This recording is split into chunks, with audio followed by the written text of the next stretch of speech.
Good afternoon, everybody. Good evening, good morning, depending on what part of the world you are dialing in from. We are back with our Healing Through series, Nature, and I am with my one of my now most favorite couples and spiritual teachers, which is who are dialing in from Govardhan Eco Village. So all the way from India, our dearest Victoria and Nimai, and we are very, very honored to have you back on our third show today. For anybody who is tuning in for the first time ever and have no idea what we're talking about, this is a third episode where we are looking at understanding just healing through nature. And up until I met these two extraordinary teachers, yoga practitioners, sound healers, and Nima is the head of philosophy at Govardhan School of Yoga. For me, nature was simply going out and being with trees and doing treks and doing walks, which is what we do in FITBANKER. And to really understand at a broader scope what healing truly actually is and what nature actually is and the 5 key elements of nature. We are doing these talks purely as a value add to you. So make the most of it, lean in and scribble away and start daily habits, because with every talk, our teachers, our gurus here share real pragmatic takeaways. So today's topic is healing through earth and unlocking the real power of what Mother Earth has to offer. So firstly, a very warm welcome back to you both, and so thrilled that you're here today. Thank you, Ambika ji, and all the audience tuning in. Yes, very excited to have another engaging conversation today. Great. So I want to delve right into it. So we covered water, and then we talked about how when we are doing our chanting and setting our intentions to have water, particularly in vessels that are good conductors, such as copper. And once we've done the chanting, then consuming that water and really being quite intentional around the water that we consume, and then how we really build the energy of water, given how much memory water has. We also then looked at fire and how it is not just, in the form of lamps lit in temples, but it is the form of fire.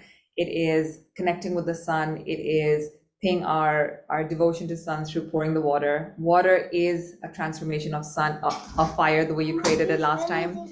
And in that context, and even color, like color invokes the fire element inside of us and really gives us or re-sparks that essence of life. All those were new elements and new aspects for us. For me, this earth aspect, which is grounding and literally translated to, which is spending early morning hours or moments barefoot in our lawn, in our backyard, was something that I started. And I think I hear more people, at least in the West, who are into spiritual practices, are leaning into that, and there's more science and more awareness, and it's more commonly talked about. But it kind of stops at that level, which is you're grounding, you're kind of just returning to equilibrium around your natural energy state. Other than that, I would have to say I have no other context or awareness of it. So we'd love to hear from you and just really creating at a very beginner level when we talk about how we can leverage earth for healing. And why healing is important is because, just to set context, there's a increase globally in lifestyle diseases. Oh, you're back? Great.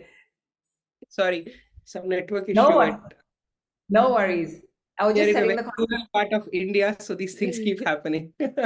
All good. All good. I'm just setting the context in terms of why healing as a topic is even interesting to us, or why we're interested in talking about it, is because there's an increase in lifestyle diseases, there's an increase in stress, no matter which part of the world people are in. We're seeing that, and in FITBANKER, when our mission is to transform 1 billion lives, it is to leave no stone unturned. So with that context, please enlighten us on the context in which healing happens through earth. And then I'll build off of that. Yeah. So, well, as you very rightly mentioned, I think for most people, when they talk of healing, the first thing that comes to the mind is earth. In fact, earth is an element which probably most of us understand how to connect to earth. You gave an example of walking barefoot on earth, grounding. You mentioned something about that, right? And yes, so earth literally is the foundation, the strata for all the other elements to work upon, and hence the term grounding, right? And even in our own life, we need that grounding. Yeah, even there is now new term, it's called earthing. Earthing, yeah, right. Yeah. Walking barefoot, it's earthing. Right. So we Yeah, we that's the one I'm also more familiar with, which is earthing. And Mhm. then over the years, I learned grounding, but earthing, grounding, quite interchangeable in how we understand it. Yeah, so all the electrical networks in our house need grounding, earthing.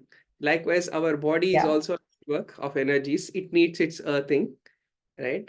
And literally, just like how the earthing in the building, whenever there are any power fluctuations, especially when there's a super high voltage, it takes the earth takes in. It's like an infinite sink. It has a capacity to draw in all the unnecessary energy, and that's what earth does to us, right? Yeah, even in all these concepts of energies like chakra healing and qigong, um, we give to earth all of our negative energies. Whatever we don't want in ourselves, we give to earth through our feet. That's why we are doing this earthing, because earth is so merciful mother nature, that she's Yeah. able to absorb all this negativity and transform it into fire, into life. Mm. And when this connection to earth is weak, then you will notice the building of our life is on a very weak foundation. Right. And what happens? And if you see typically any structure, or let's look at nature itself, the taller the tree, as tall as a tree is, they say, so deep are its roots. Right. And as wider the tree span is, so wider are the roots. So the invisible part of a tree is actually under the ground. A big Right. part is actually under the ground. And that's what earth does to us. It gives us that it's like the shock absorber of our life. It Right. helps. So that's what grounding does to us. While we any kind of an imbalance with respect to all the other four elements, they find their foundation on earth, and that's why it's the first element literally that we interact with. So I have a question. When you say a weak foundation, how Mhm. does one even begin to get a weak foundation given at a very basic level, we are all connected to Mother Earth on Mhm. any given, like in any given moment, we're walking on her. So Mhm. how does that weak foundation happen? Yeah. uh, So the disconnection happens just the way our lifestyles are. Just think about it. How often do we connect to earth? Right? In fact, when we talk about connection, and I'm just not talking about the physical connection of your feet coming in contact with earth, just your barefoot coming in contact with earth. Literally, like how we spoke last time, how fire is represented through form, colors. Earth is represented through the smell element. So we think that we are connected. Connection is the foot. That's what we think. But actually, your connection to Wow. earth is through your nose. Oh, wow. Yeah, I never ever would have put that together. I always was like, to your feet, which is the physical touch onto Mother Earth. Through all the senses. Smell is, of course, Mm, but also eyes and yeah. everything we need to And see. and if you and in the Bhagavad Gita also, Krishna talks about how he is that fragrance of earth. Punya Gandha is a term that he uses, Right. right? So through the smell element, we come into strong contact with earth. And if you think about it, smells can ground you and can also disturb you. Yeah. That's why in sound healing, for example, we use all these essential oils also. The wood smells of wood, cedar wood, sandalwood, lavender, and that's how before the session even starts, because the foundation of our sound healing, it's also grounding with heavy metal instruments like gongs. But before even starting with the ears, we start with the smell. When we were inviting you in Swaram, remember when you came? And yeah, and in even apart from in sound healing modality, in general, when you're going through sometimes just a difficult, anxious situation in life, all you need to do is smell the pure smells of nature, right?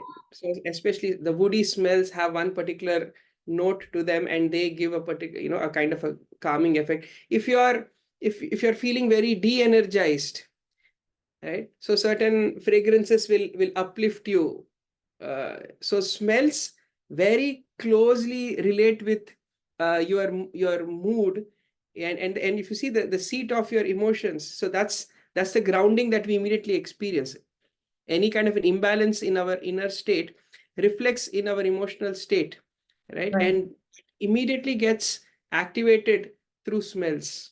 Yeah, but it even goes beyond it. I mean, why we get disconnected from the earth element? Because of our lifestyle. When we start also traveling too much, we think, oh, we are traveling to different countries and we are connecting with the earth there. But when we don't have our foundation, like our own home, then that's also, happening, and we don't feel like we have ground under our feet. So it's on subtle energetic level as well. It's not only connecting with the trees, hugging the trees and everything. This is how we live also. Or sometimes we're just too grounded. We live inside our walls and inside our egos, and we don't want to go outside at all. So it's all about also this energy things. Yeah, so that's another point she mentioned. Too much of grounding is also bad. You will become lazy. Right? So the excess of grounding is inertia. Right. The deficit of grounding is imbalance. Yeah. That's the nature of earth element.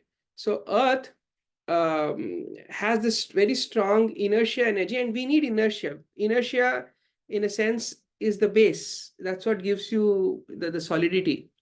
But then there is too much of inertia, you will see it will choke the movement of the other elements. Right.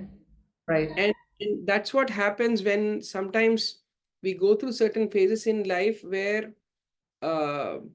we get into too much of that in blockage, laziness mode or mental inertia, wellness mode, right? So that's the excess of earth. And all these can be tuned by the first element. Of course, there are other elements also that will involve, but from the earth point of view, smells play a very important role. Fragrances play an important role. And that's why you will see everything about Indian culture. We spoke about colors last time, but smells also play an important role. I mean, just go to an Indian restaurant and you will know the different smells of spices. Yeah. Right? Spices play. Sorry, please continue or finish what you're saying. Whether it be the spices in food or whether it be the different flowers that we smell, or the incenses that we smell in the worship, the rituals that are there. So smells also play a very important role in activating us. Right. Static state, yeah. So I have a question. So around, if I look at just incense, right, which most people now will use, for me, just the smell of agarbatti or an incense stick, my belief was that when we just started studying spirituality, there's a symbolism around the burning of the stick and release of good fragrances, just the type of life we must live, going through all the the hardships and then releasing and impacting the world in a positive way. But the smell, no matter where I go, and if I smell incense, for me brings instant peace. But I always translated that too. It took me back to my mom's temple, because my mom will have her daily practices. So it almost had a nostalgic effect. But what I'm learning in this conversation is it actually goes perhaps more deeper, because it's bringing the earth element through the sense of smell in grounding us to a deeper foundation beyond just the everyday life we live. Yeah, Is that and correct? And it also, it can be your mom as well, because when we do our exercises for our root chakra, for our earth element inside, we usually make a painting of a tree with the roots, and we write what are our roots. It can be our parents, it can All be right. our spiritual teachers, it can Right. be our country. So it's also can be metaphorical, so it's both, it's mother and incense stick. And also you mentioned this very nice point, how it brought back memories of your mother's temple. Right. Smells and memories are very strongly connected, and that's how we experience the earth element. If you Right. think about it, sometimes this imbalance. So let's go a little philosophical here. So the earth, just like how each of these five elements have their own fundamental energies associated with them. So earth, if you notice, when I put something in earth, earth absorbs it, Yeah. right? Water nourishes it, but earth absorbs it. Literally, when something is buried in earth, it Yeah. just rots, it decomposes. So that Yeah. kind of decomposing energy, absorbing energy, Yeah. right, is there. So there is a creative energy, there is a sustaining energy, and there's also destructive energy. And Right. same, that destructive energy in the phases of time is the past, because Right. present is what that sustains, future is what that is to be created, but past is what it is destroyed. So you can Right. see earth element, this absorbing energy, and the past energy, they all are resonating at that same energy level. So Right. memories are basically some things of the past, Yeah. and our grounding, our past, they all are connected. Right. So tuning the earth element here basically means tuning our memories as well. And that's where you'll see our sense of smell and memories are very strongly connected. Yeah. A certain perfume, maybe your best friend from high school would use a particular kind of a perfume, Yeah. and, and you have fond memories associated with that perfume, and 20 years later you smell that and suddenly you feel good. You may not even remember your friend, but suddenly you feel good because Yeah. your awareness is drawn into the past, Yeah. because you I create. love that you give that example specifically because I actually was going to cite that example where a particular perfume fragrance will take me back to my high school crush, right? This is like 20 years later, but the moment I smell that scent anywhere, right? Like Right. instantly I am teenage Ambika, in my memory. Exactly. So that's the grounding. And sometimes when we so strongly disconnect from our past, Right. and because of certain difficult life circumstances, that shakes our grounding, right? People say live in the present, live in the moment. You can only live in the moment when the connection to the past is a healthy, strong grounding. When the So connection. a question on that specifically, please, which I'm glad you brought it up. So trauma, right? It's a past memory, right? Mhm. And part of what we teach, so we have an emotional reprogramming program, which is trauma is not really that which happens to you, but it's that which happens inside of you. So from childhood trauma, it could be physical abuse, emotional abuse, sexual abuse, it could be bullying, or it could be just the everyday stuff where even a baby is born and you feel a sibling is born and you feel, oh, my parents love this new human being more than me. In those instances, how can smell, fast forward now to adult life, how can smell or fragrance be used to activate healing of those memories? So this is the beauty of nature.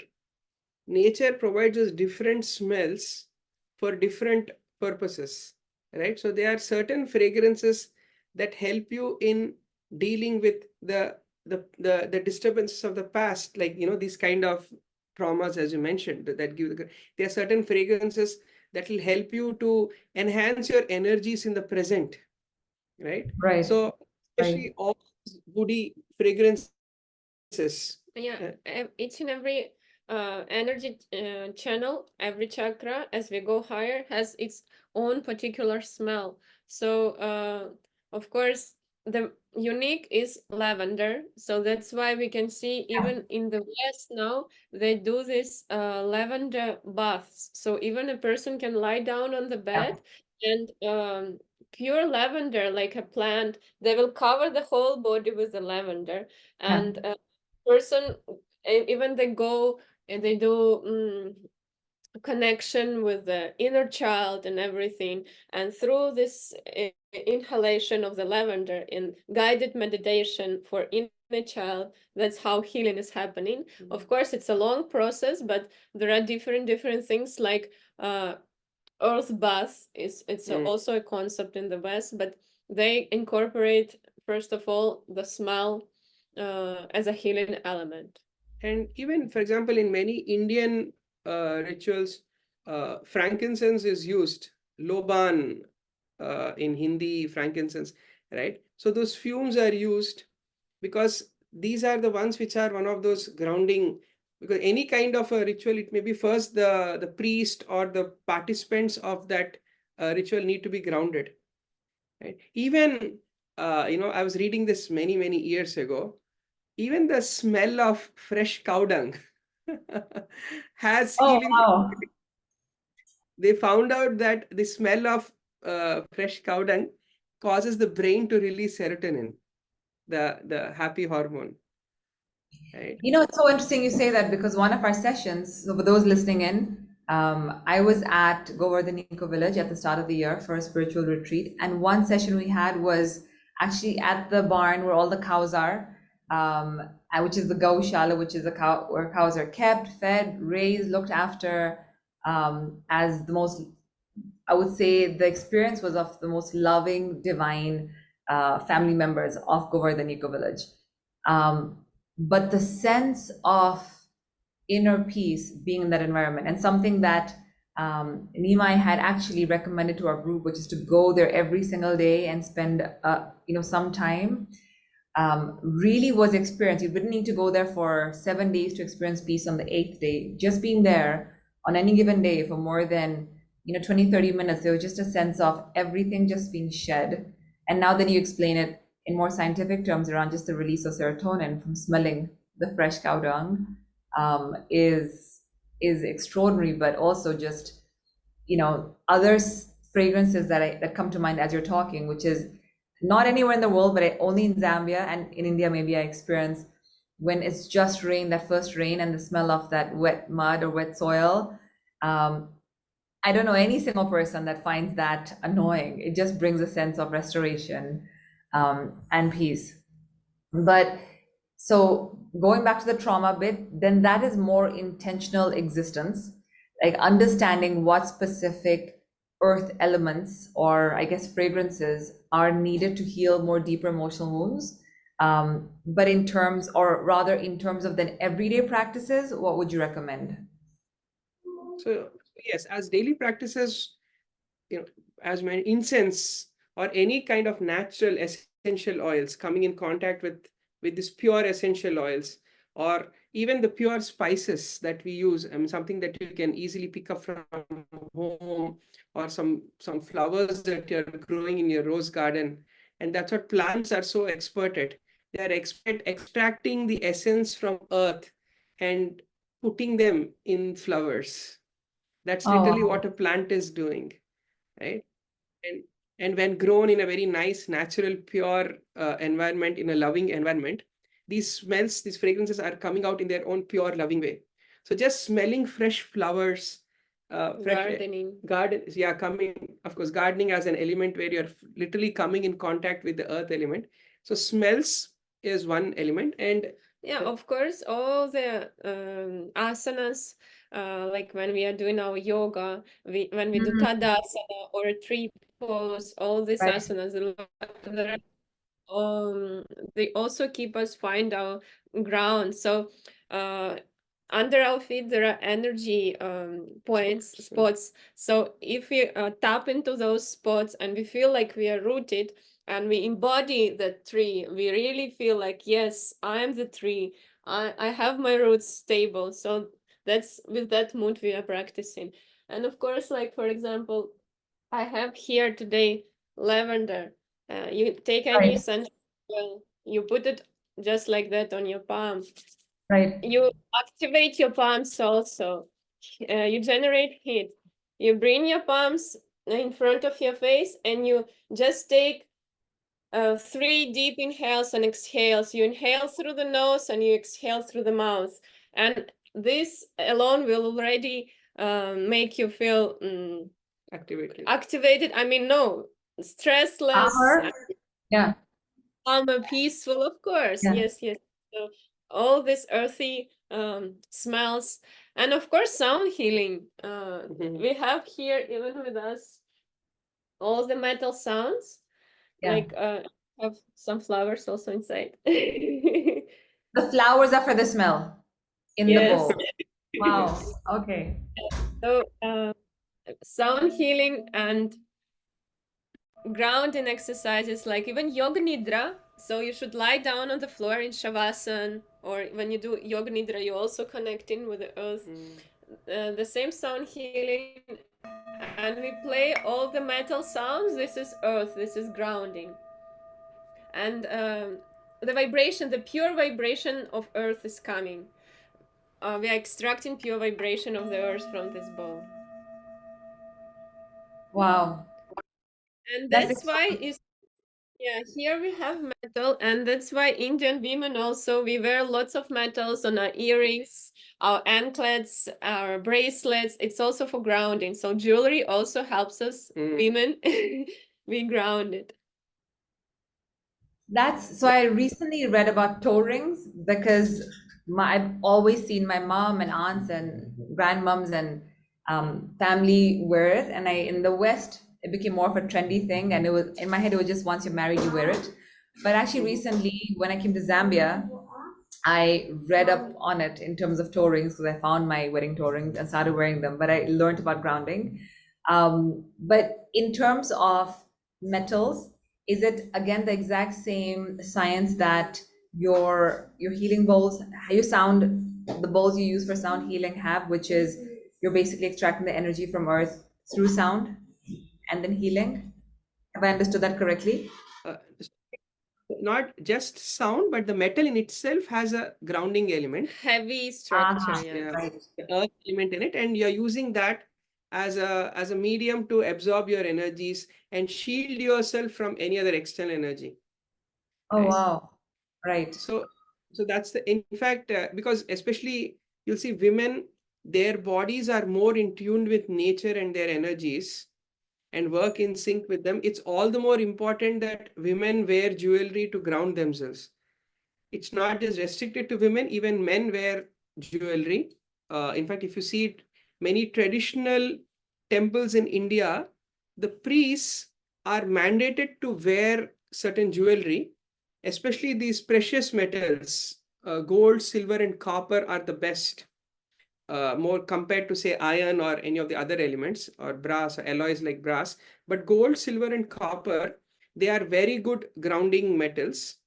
So any jewelry made out of those, you will notice even the kalash on top of a temple is also a metallic. There's usually a Yeah. copper kalash, or a silver, or a combination, right? So these metals also help in creating that grounding effect, and more so on your body. Yes, Right. and of the foods that we are consume, like for earth element, we need to eat some potatoes, pumpkin, like these sweet, heavy foods. If we feel like we have too much of vata, too much of imbalance, and our mind is flickering, then we need to ground ourselves with food, with proper diet, and Right. living with the rhythms of nature, waking up with the sun and Yeah. going to bed in proper time. So I have one final question to wrap up with because you've taken us through so many different spaces. You've talked about the smell, like smell being so deeply connected to memory, and so using fragrances, but not just incense. You've talked about essential oils, and Victoria's so beautifully demonstrated how we can practically use that in the moment for creating inner calmness and just more groundedness and stability. You talked about foods. You talked about metals, so actual like jewelry, bracelets, anklets, earrings, as those metals absorb our energy and bring more. They ground us in a different way, and how emotionally it can reprogram us and really allow healing from trauma, and how nature has its own different fragrances to heal different aspects of us. There's something for the viewers that I had said to Nima at the start of before I started this call, which was me experiencing different maternal instincts kicking in since I've come back from the spiritual retreat at Govardhan Eco Village. And he said, aha, that's because you are grounding more to Mother Earth. I would love if you could just unpack that for us. What does that even mean in terms of, I understand healing and grounding in the context of healing the physical body or the emotions and thoughts. How does it actually extend to transforming our behavior and how we show up more in line with our dharma? So I think Victoria gave a hint about that earlier when she said about finding your home. When you are at home, when you feel Right. a sense of home, that's when you feel that grounding, and that's when you connect more to yourself.